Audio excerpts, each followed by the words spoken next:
Okay. Hello, magandang araw mga kapatid. Kasama natin ngayon ang mga converted evangelists, converted pastors sa iba't ibang sekta sa pananampalataya at ako ay natutuwa despite sa kalamhati na ating naranasan sa pagpanaw sa pagkamatay ni Papa, pero bumisita yung mga kapatid natin. Kilala mo na natin si Brother Stalwart. Brother Stalwart? Si Kuanday, Brother Stalwart, no? Alfredo Moho Jr. na Stalwart na ilang isla. So, gikan ko sa Seventh Adventist, more or less 25 years.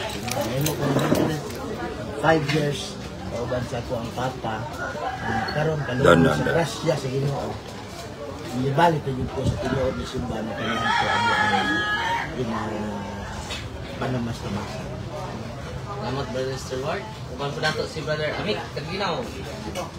Ngayong adlaw sa tanan, ako dahil si Amik Kaginaw, Tayugan City, Agusan del Sur. Kami karoon din sa Bohol. Former 70 Adventist vlogger. Natawag dito na 70 Adventist. Diyan sa nahimo po ito na assistant na evangelist.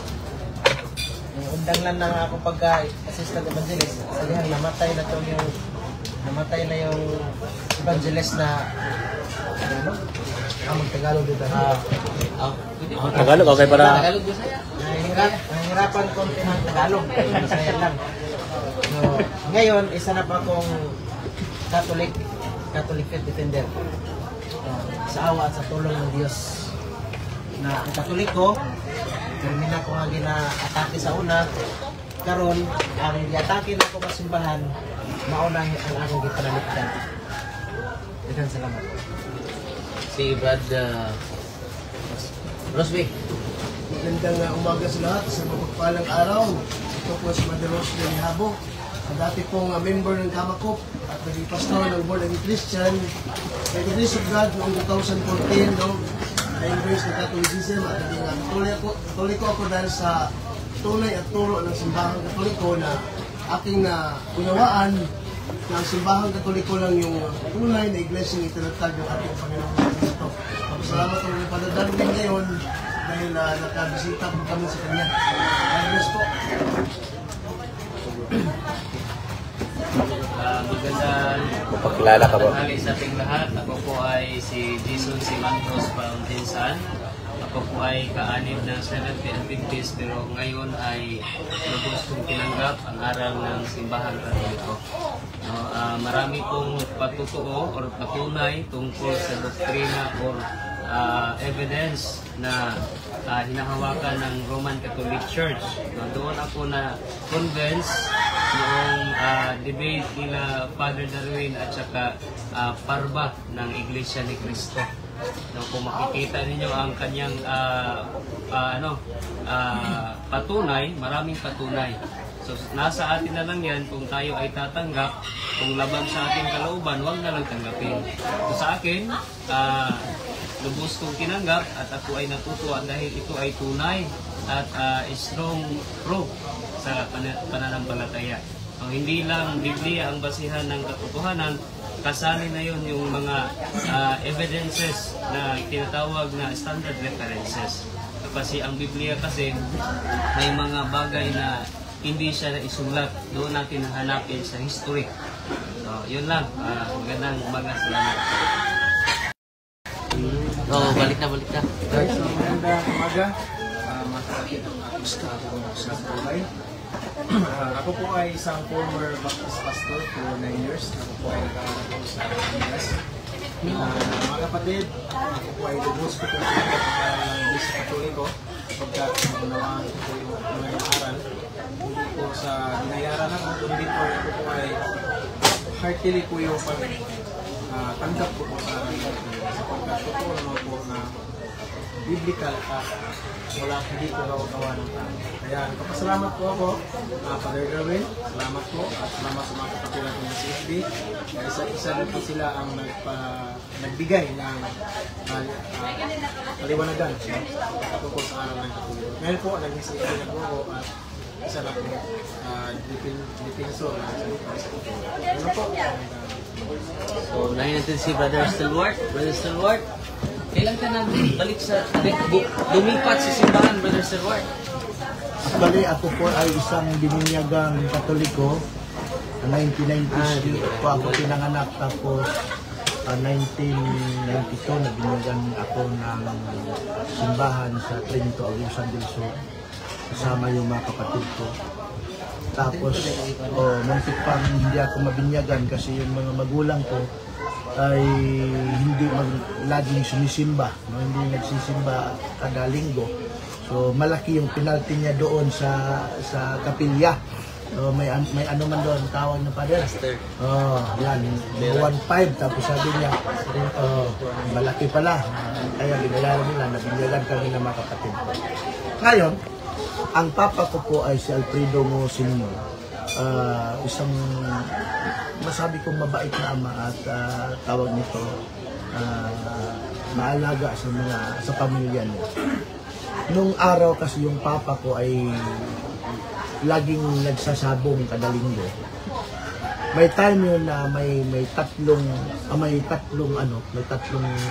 evangelists na pinamunuan ni Pastor Manil Tipan na ngayon na kakilala nga ni Bro Amit Taglinaw yun, at saka si Abu Sarang. Pumunta po sila doon sa bahay at nag-alok ng Bible study tungkol sa Seventh Adventist na pananampalataya. Ngayon, yung ginawa ng papa ko, challenge niya yung mga Sabadista. Sabi ng papa ko, kung mababasa niyo talaga sa Biblia, litra por litra na ang Sabado ay araw ng pamahinga ng Panginoon, ako'y sasama sa inyo. Ngayon mga kaibigan, pagbalik ng mga Sabadista, binalaan kami ng dalawang version ng Bible, Latina Vulgata at saka Douay Range Bible. Douay version yan sa Bisaya kasi. Binasa doon ang Exodo. Tapos, ang nakalagay kasi sa Exodo sa Latina Vulgata, hinumdomin ninyo ang akong adlaw igpapahulay. Hinumdomin ninyo ang akong adlaw Sabado kun pahulay. So nabasa, tapos ano pala yun, deception pala yun. Kasi yung Sabado doon, hindi pala, dito ko na nalaman, Katoliko na ako, na yung Sabado pala sa Latina Vulgata na Biblia, hindi pala yun ang araw ng Saturday, kundi ang ibig sabihin ng Sabado, meaning rest pala. So example, ang langgam sa Tagalog ay gumagapang, ang langgam naman sa Bisaya ay nakalipad. Ganon din ang Sabado sa Bible ay pamamahinga, ang Sabado sa kalendar ay Saturday. So, isang anong tawag yan? Isa ka pangalan na doon ay duha ka kahulugan. So yun po. Pagdating ng araw, lumaki ako, to make a story short, dumating yung pagkakataon na yung papa ko naging faithful siya sa Seventh Adventist, iniwan lahat ng bisyo niya. Pero mga kasamahan kong Katoliko, hindi naman ang reliyon ang nakapagpababago sa atin. Kundi tayo talaga ang nakapagbago ng ating ugali o anong mga bisyo natin, hindi reliyon po. Tapos ngayon, yung papa ko naging disciple ni Loy Lucinyara. Naging disciple po siya ni Lucinyara. Sumasama na kahit saan sa Agusan, kung saan yung mga debate nila, mga Bible study. Kaya yung papa ko tinuruan talaga ng SDA na maging defender din ng SDA. Ngayon, lumipat kami sa South Cotabato. Paglipat namin doon sa South Cotabato, doon kami tumira. Yung papa ko naging elder doon, sa 2nd District ng Malandag District, naging elder. At saka may mga debate doon ng mga ECOP, mga alliance, mga Jehovah's Witnesses. sa paningin ko noon, kasi SDA pa ako, parang superior yung argumento ng SDA pagdating sa sabat at saka sa pagkain. So sabi ko, ito na talaga yung totoo. Yun mga kaibigan. At saka pinadala ako ng papa ko doon sa Southern Mindanao Mission. Pinaseminar ako ng Daniel and Revelation. Tapos siniminar kami doon paano mag Bible study ng tao. Tapos Father, yung argumento namin galing kay Bison. Kilala mo si Bison? Yun yung argumento namin, malaki. Yung kupon ban lang yun. Nandun lahat ng argumento ni Bison, andyan pa lang yung sa patay ko. Yun yung ginagamit namin. So pagdating ng araw, mga kaibigan, doon sa amin, kada linggo, may dialogue kami doon sa mga kaibigan namin. Wala bang CFD doon sa amin. Hindi ko kilala itong mga CFD.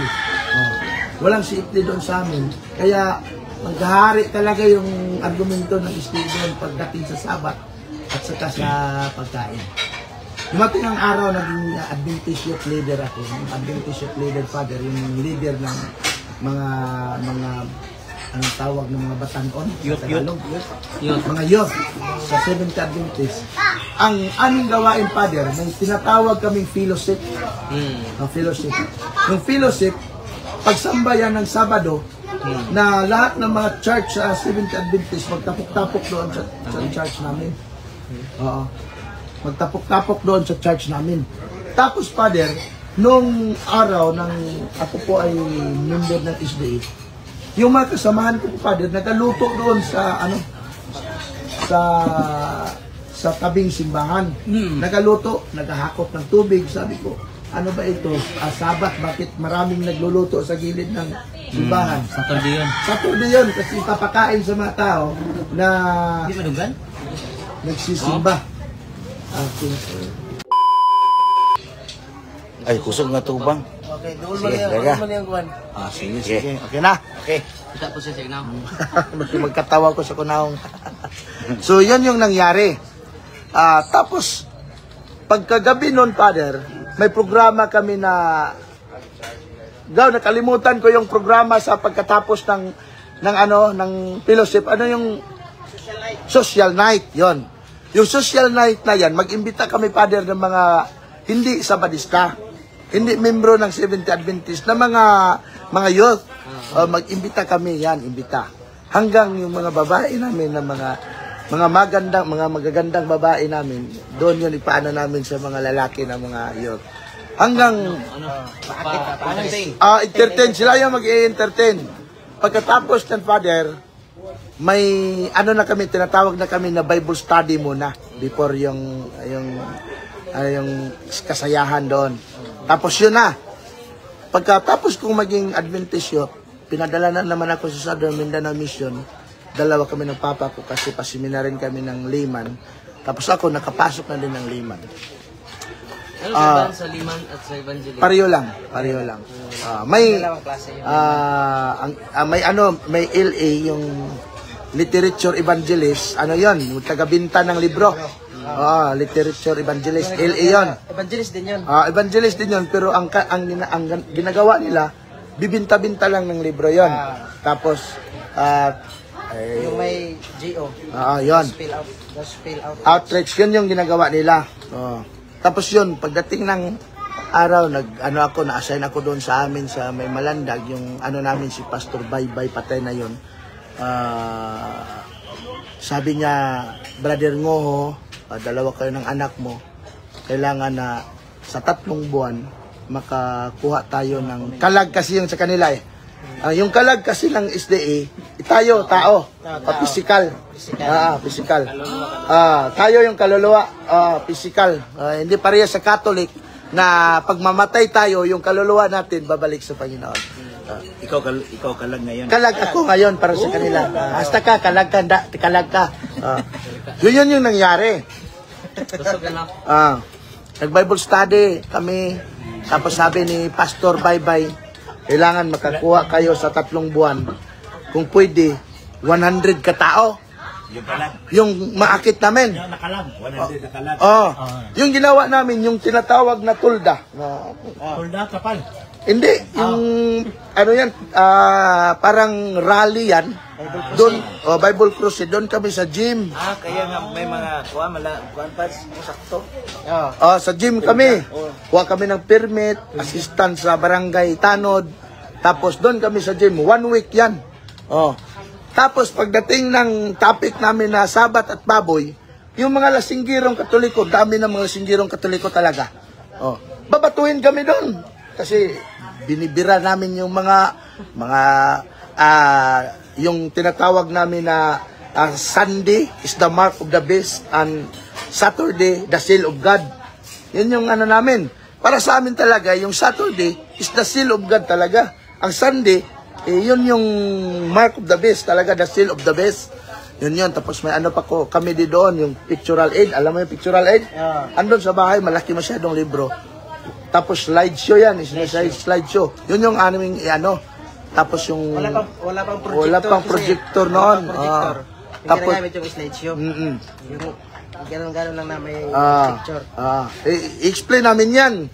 Tapos yung 1844 na investigative judgment. Yung investigative judgment talaga, Father, hindi naman ito pangano sa kanila. Ano naman ito, explanation ko lang. Ito yung pinakamahirap na intindihin sa... Minsan, Father, mag-Bible study kami, hindi namin yan itakel. Kasi mahirap man yan. Yung investigative judgment... Okay. Yung investigative judgment, Father, yun yung fundamental doctrine ng Seventh Adventist. Hindi yung Sabat, hindi yung pagkain. Kasi sa karamihan sa amin kasi, ang ibigay talaga namin sa mga tao, yung pagkain lang at saka yung Sabat. Kasi yung sabi namin, superior talaga na doctrine, pero hindi yan yung fundamental doctrine ng Seventh Adventist, kundi investigative judgment. Yung investigative judgment, yun yung sabi ni Ellen G. White na sa taong 1844, pumasok si Kristo sa pinakabanal na trono sa langit at doon nag-uumpisa ng paglinis ng mga tao. Yan yung ng investigative judgment concept niya. Pagkatapos noon, Father, na-assign naman kami sa may Tampan, Malungon, dami namin in-assignan. Minsan pagalitan kami ng pastor namin kasi sa 3 months na ano namin, minsan may mga 50 lang or more or less up 35, ganyan. Minsan, Father, pag wala na talaga kaming maanong Katoliko, yung mga backslide, yung SDA namin na kasamahan namin na SDA na hindi na nagsisimba, puntahan namin sa bahay nila. Tapos inggan nyo naman namin na pabinyag na naman ulit. Pabinyag na naman ulit. Maraming bisis yan, Father. Marami kaming soul winning. Yan, Soul winning. para ano lang yun, pakita lang yun sa mata ng tao. Kaya ngayon, yung mga evangelist, na pinipictura nila na marami daw, ang iba niyan, ang pinakamarami niyan, yung mga member nila. Yung mga deception. Deception yan. Episo 4:5-6. Kami nga mga gisa sa SDA, dili namin matingala anak, kay kabalo may nga dili na Katoliko tanan. Yan, deception. Tapos ang concept namin, Father, Rebaptize. pag makakain kami ng baboy, hindi kami makasimba ng Sabado, makasala na kami, binyagan na naman kami ulit. Yan. Makainom ka. Yan. Ako, Father, 3 beses ako nabinyagan. Kaduha. 3 beses ako. Tapos, hindi man namin alam, yung episo, Father, na isang Panginoon, isang binyag, isang pananampalataya. Kung alam lang namin yan noon, siguro 3 na yung Panginoon. So yun, Father, ang nangyari. To make the story short, namahinga ako sa evangelist, Father. Pero pagdating ng 2017-2018, nagtrabaho ako sa General Santos. Driver ako, tapos nag-alis ako sa driver. Pero lagi ako nagsisimba araw ng Sabat. Hindi ako kumakain pa rin ng baboy. Pagkatapos, naging security guard ako. Nakilala ko yon si Ritabs sa kanyang si Ritabs, si FD pala yon. Tapos sabi niya, anong relihiyon mo? Sabi ko, SDA ako, sir. Sabi niya, Si Rita, may ibang account pala, inaatake niya ako doon. Sinasagot ko naman siya. Kasama doon yung taga Cagayan, si Lito Subtinente. Kami talaga yon. Ang grabing, sabi ko nga, punta ako sa Cagayan, magdebate tayo, sabi ko. Kasi malakas naman yung ng social media noon. Tapos yung kasamahan kong security guard, parang magalit talaga sa akin, Father. Parang babarilin ako kasi pulang-pula na kasi Sabat, pagdating talaga sa Sabat, walang kaya ba, ganyan. Sabi niya, makasugok lang kag CFD, magkatulikog yung kasabi ko, dalhin mo mga CFD mo dito. Sabi ko, ganyan. Parang, ako ba, high pride ako, ganyan. Pagkatapos ng Father, 2019, approaching pandemic yon, approaching pandemic. Doon na, nag-umpisa na yung, sabi ni Rita, may isin ako sa iyo, bro. Ikaw na yung manood. Sabi ko, ano ba yan? Basta ikaw na yung manood. Sabi na, hilig ka man ng debate. Hilig mo man yung debate, panoorin mo. Tapos yung Father, sinin niya yung picture niya ni Parva, ay yung full debate niya ni Parva nung sa video, sa YouTube. Sabi niya, tingnan mo. Pagdating ko sa balay, pandemic na yon. Pandemic na. Wala na magawa. Wala na. Puro na lang social media yon. Tiningnan ko.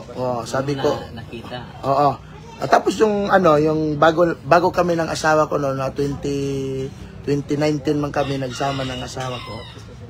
Katoliko yon, may dala siyang Santos, sabi ko. Santos talaga na si Mama Mary, yung katulad sa Bro Kaloy. Virgin of Lourdes.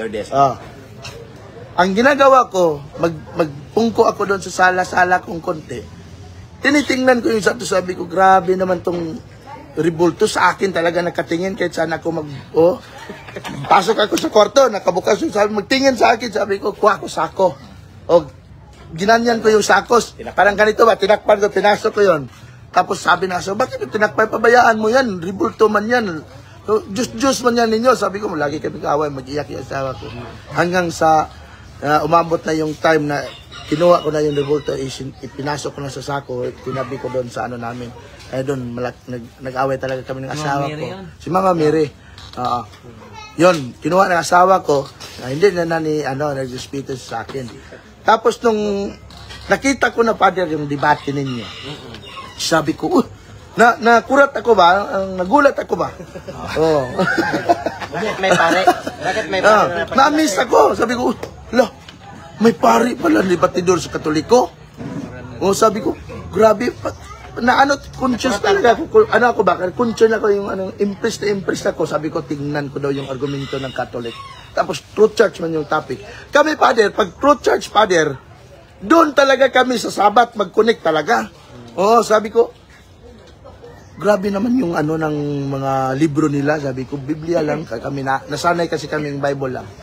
Tapos ngayon, nung ikaw na yung ikaw na yung affirmative, sabi ko, grabe kagaling ang pare na to sabi ko.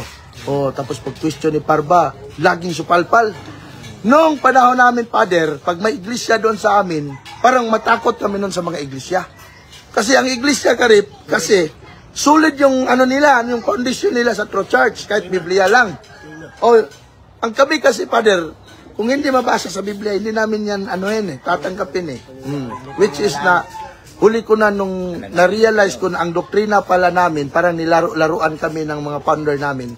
Kasi sa 27 fundamental belief namin, ando nakalagay na the Seventh-day Adventist is the Bible and the Bible alone.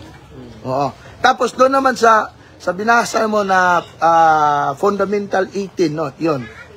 Yung binasa mo na the gift of the prophecy, yung sabi doon na he writing continuing the authoritative source of truth. Yung writing ni Ellen G. White, sabi ko ba, ngayon sabi ko, bakit ano na ba itong nangyari sa namin, kasi hindi kami, ang amin lang sinasanay kasi baboy at saka Sabat. Tapos yun, sabi ko, grabe kaganda ng ng Catholic, ng proposition, sabi ko. 3 pala yung basihan ng Catholic.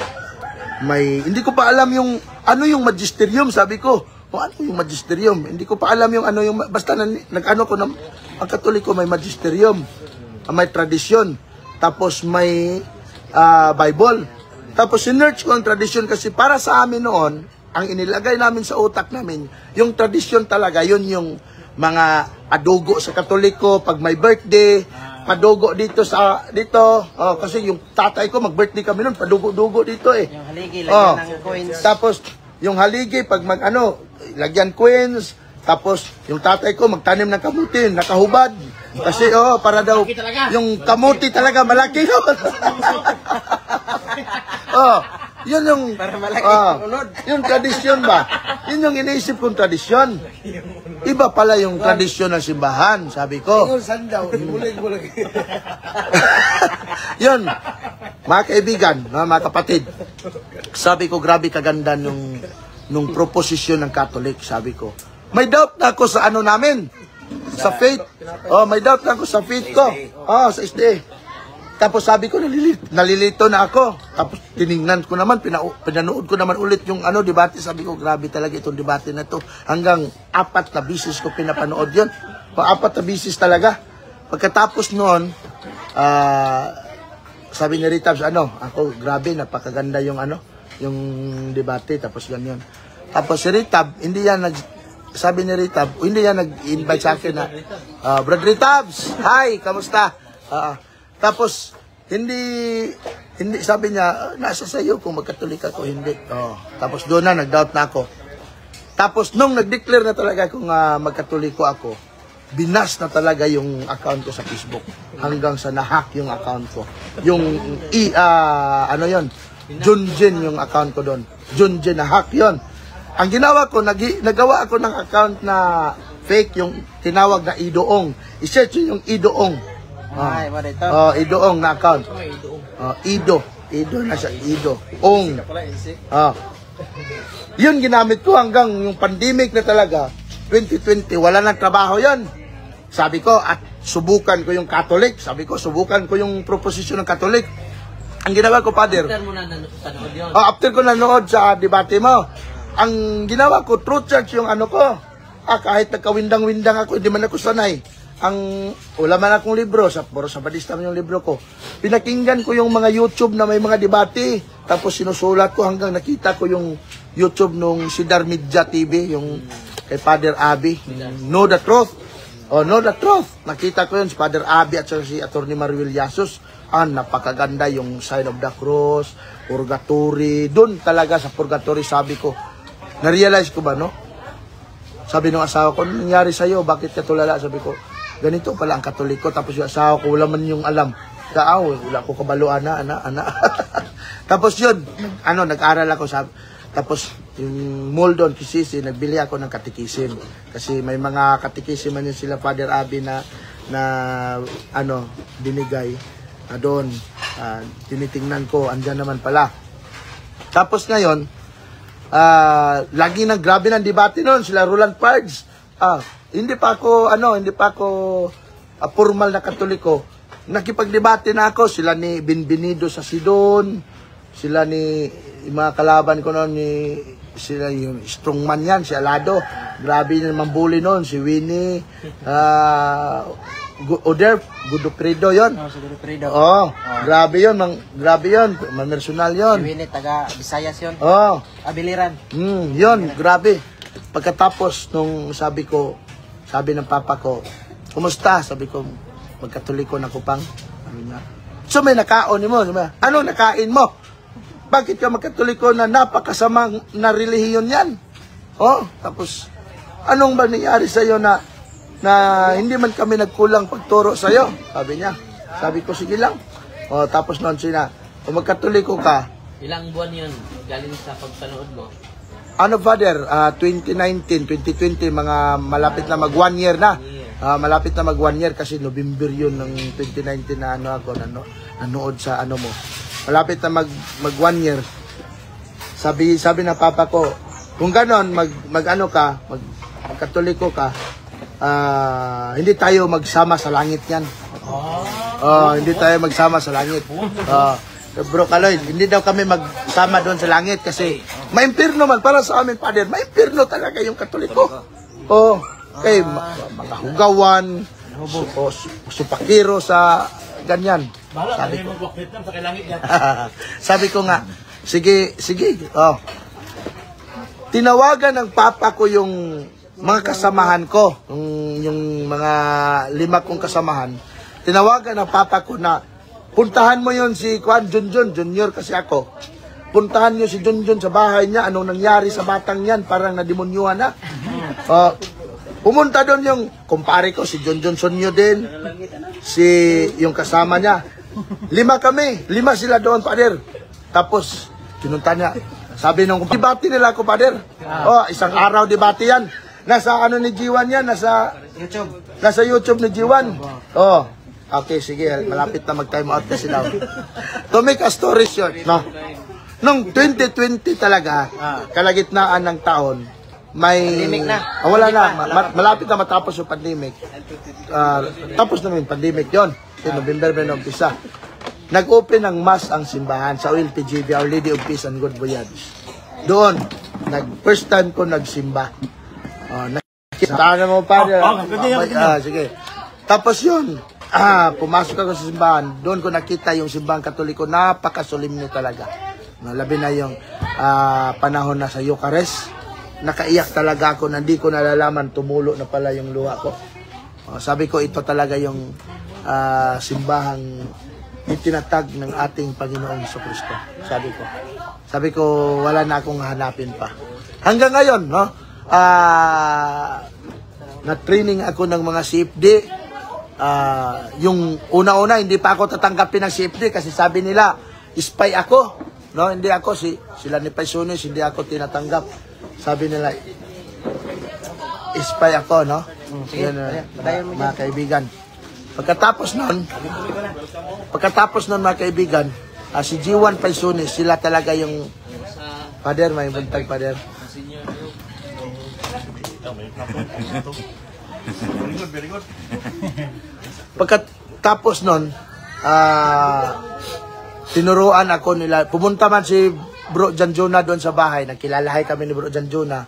Tapos, minisage na ako ni Bro Jiwa na turuan niya ako. Hanggang tinuruan ako nila. Brad Noel Paisones, Brad Jiwan Paisones, sila yung nag-train sa akin. Hanggang sa pinasok nila ako sa CFD Cebu. Yung CFD Cebu naman, yun yung nag-train sa akin ng paano mag-talk sa Catholic. Tinuruan ako ng mock debate, tinuruan ako ng Speakers Bureau, hanggang natapos ko talaga yon. Sa awa ng Panginoon, pinarangalan nila ako doon na nagtapuan sa tapuan ako sa debate. Okay. Yun na mga kaibigan, hanggang naging matatag talaga ako na tagapagtanggol ng simbahan Katoliko sa awa ng Panginoon. Dito ko nalaman na ang Katolisismo talaga ay napakagandang simbahan.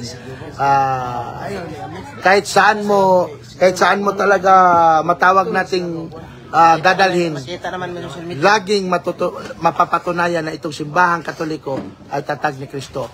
Ito ang tip ko sa inyo, kayong mga Protestant na nag-doubt sa aral ng simbahang Katoliko. Pag tinanggap niyo ang Katoliko na totoong simbahan, tanggapin niyo naman ang mga doktrina nito, kasi yung doktrina napakaloob yan ng simbahan. Kung tanggap niyo na si Kristo ang nagtatag, tanggapin niyo ang doktrina, kasi yung doktrina ng simbahang Katoliko galing kay Kristo yan. Yan yung ano ko sa inyo. Ngayon, naging membro ako ng CFLAM, naging membro ako ng CFD, naging membro naman ako ng ERCP hanggang ngayon. Ang previous ko ngayon na member yung CCM, Catholic Crusade Ministry. At yun lang po yung yung conversion story. Sana marami pa tayong babalik sa simbahan. At maraming salamat sa ating lahat. Dalay ko ng Diyos. Okay, ngayon mga kapatid, kasi mayroong bisita ngayon si Father, si Monsignor Harold, nandito po sa lamay ng ama ni Father Darwin, ni Tatay Nusing. So ngayon, ating ibigay ngayon ni Brother Pastor. Ikaw muna. Kasi para alternate ba, di ba? Sige. Okay. Ni former pastor, no, from 9 years yan naging pastor sa Baptist, no. Siguro iba-iba yung mga simbahan. Ngayon, ibigay ko sa inyo si Brother Pastor Buni Adolfo. So, Pastor, ito nang sa iyo ngayon. It's your floor. Okay, so salamat sa pribilehyo na makashare sa conversion. Ako po ay isang Baptist pastor for 9 years po ako na pastor. So ako po ay natutuwa sa Panginoon sapagkat hindi po aksidente naging pastor po ako. Kalooban din po yun ng Panginoon kasi for 9 years. Kasi ako ay naniniwala na all things work together for good. Ang lahat ng mga bagay na nangyayari sa ating buhay ay mayroon po talagang purpose. At mayroon po talagang plano ang Diyos sa buhay natin. Saka ngayon po, nandito po ako sa isang Iglesia Katolika. Ako po ay nagpapasalamat kasi marami pong tumanggap sa akin. Dati ay mga kalaban ko po itong mga CFD na ito. Isa po akong basher pero ngayon naging dependira ng Katoliko.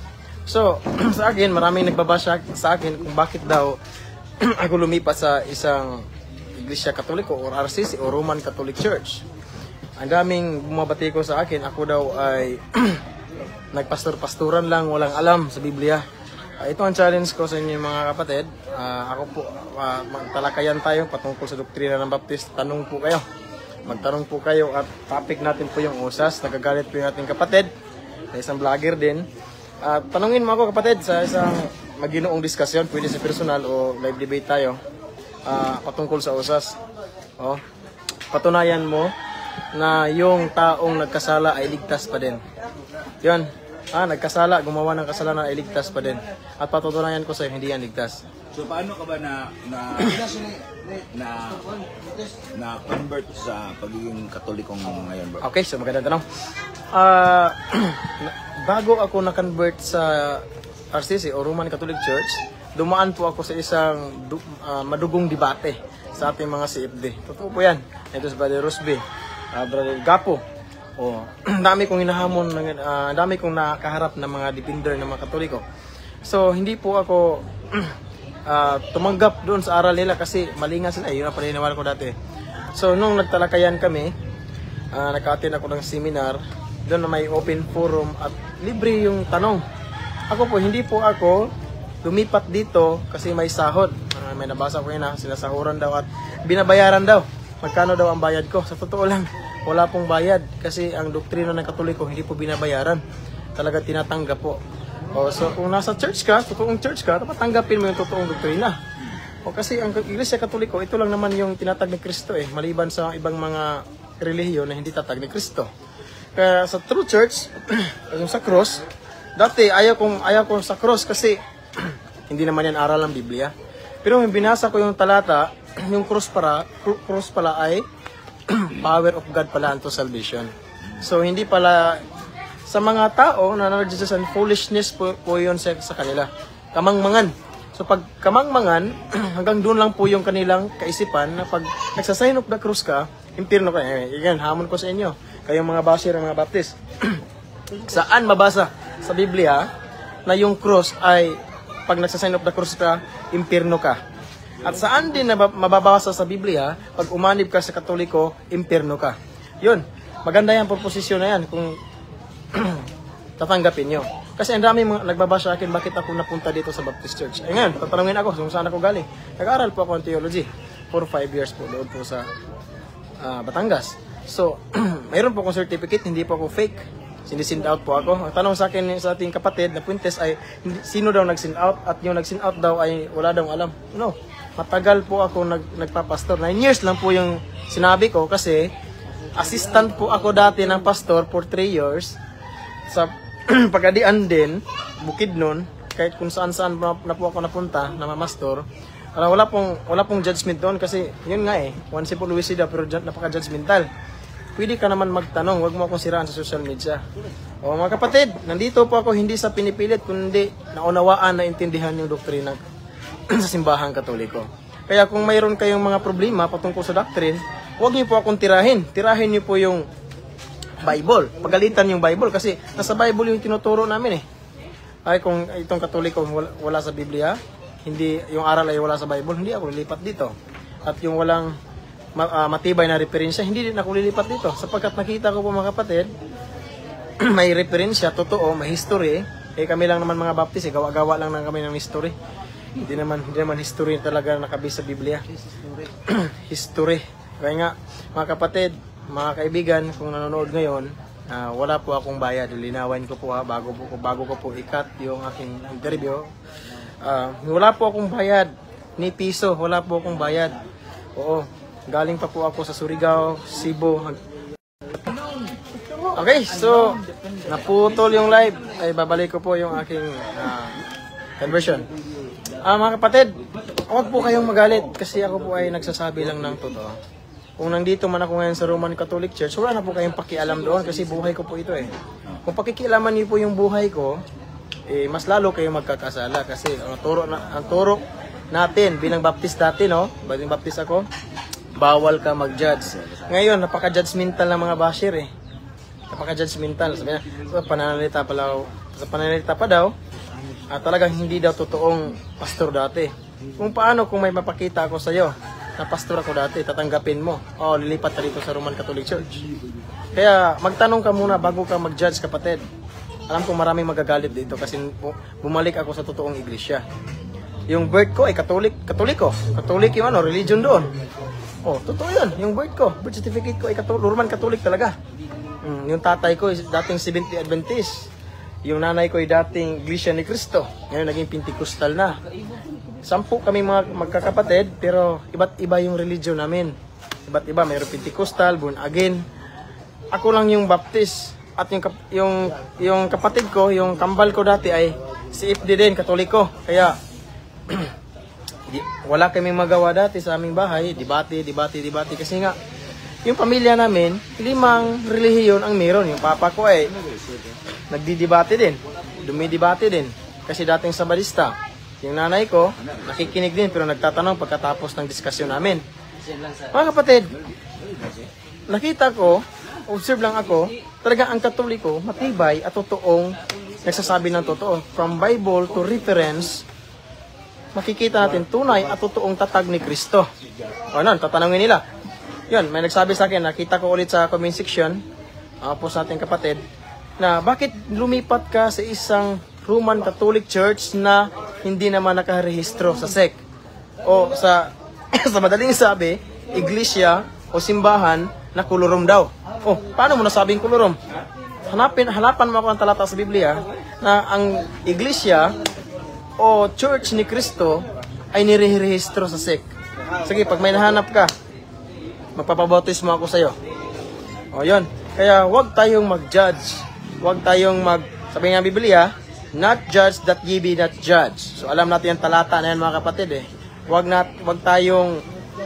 nating i-judge yung tao para hindi din tayo hatulan ng Diyos. Sabi pa niyan, talata, Mateo 7, tanggalin mo muna yung puwing ng mata mo bago mo tanggalin yung puwing ng kapatid mo. Mga kapatid, wala po tayong judgment dito sa pagpasok ko sa Roman Catholic Church. Wala akong bayad at totoo po yung pagpasok ko dito at paglipat ko.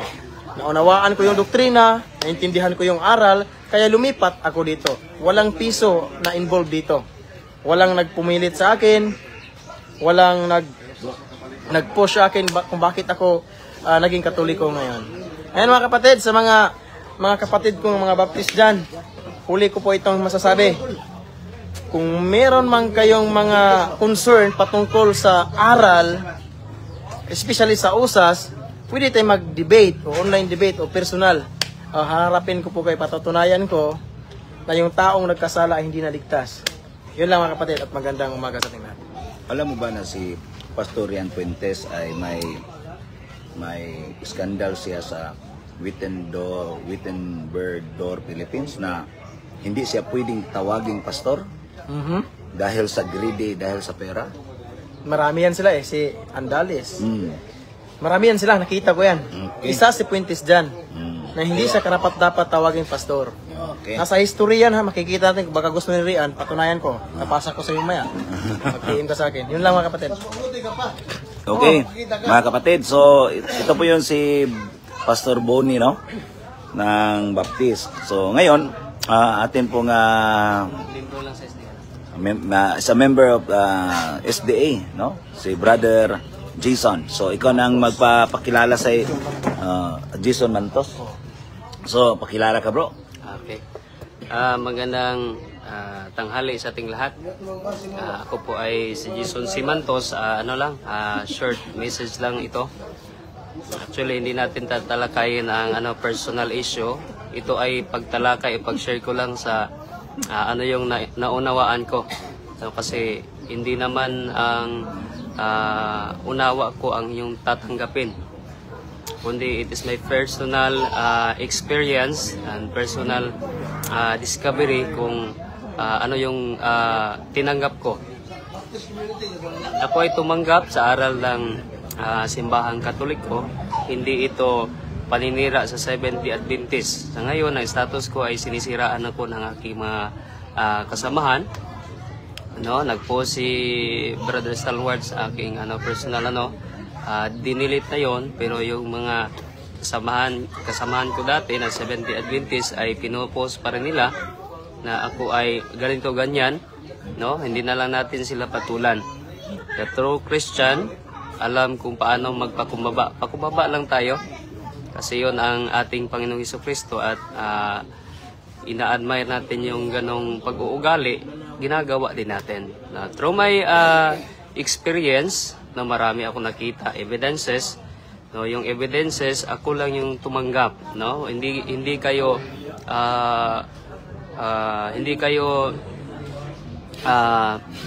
pinipilit na maniwala din kasi individual tayo ng pagdidesisyon. So pagdesisyon ko, tinanggap ko ang aral ng Roman Catholic Church na sila yung tunay at lalong-lalo na sila yung may apostolic succession galing sa 1st century hanggang sa ating panahon ngayon. Hindi na lang ako babanggit ng mga doktrina na ito ay sisiraan ko. Dito ako pupukus sa present ng aking pagkaunawa. Kasi kapag didiscuss pa natin yung mga doktrina, like sa doktrina ng Seventh Adventist, ayaw ko naman na magagalit sila sa akin. Kasi nga, ang ating panig sa simbahang simbahang Roman Catholic Church ay hindi sa pakikipag-away sa kanila. Kundi ito ay personal na pagtanggap, personal naman talaga. Kasi yung pag-unawa, yung salvation is personal na ibibigay ng ating Panginoong Hesukristo, hindi by group ito. So it is personal, kaya tinanggap ko na personal. So tayo mga kapatid, kung andyan kayo sa inyong mga simbahan, kung saan kayo nakapasok, so doon kayo maniwala. Sa akin dito ako maniwala kasi may evidences. May evidences. So yun lang, So ibigay ko sa aking mga kasamahan kasi hindi natin i-long story. So yun lang, magandang umaga. So mga kapatid na nakapapanood nito, so na siguro nalaman na niyo yung mga kay Badamek, kailangan mong magsalita ng konti. Sige. Dahil ikaw ay vlogger, tapos yung mga Santo Papa namin at saka mga pare namin, yung sa vlogger ka pa doon sa SDA, talagang galit na galit ako sa'yo.